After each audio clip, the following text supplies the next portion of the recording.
School কর্তৃপক্ষ, গ্রামবাসী সবাই আপনাদের কাছে আসলে কৃতজ্ঞ থাকবে।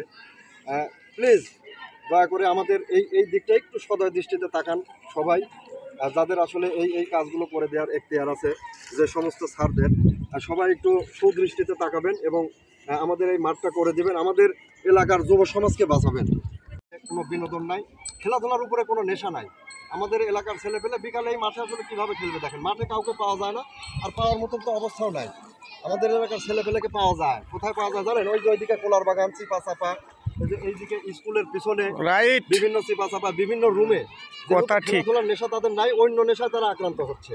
চিপা চাপায় কোনোদিন ভালো কাজ হয় না, চিপা চাপায় নেশার দিকে অগ্রসর হচ্ছে, অনলাইন জুয়ার দিকে অগ্রসর হচ্ছে, শুধু এই মাঠ এইভাবে পড়ে থাকার কারণে। ঠিক, দয়া করে আমাদের দিকে একটু সুদৃষ্টিতে তাকাবেন এবং আমাদের এই মাঠটা সংস্কারের ব্যবস্থা করবেন।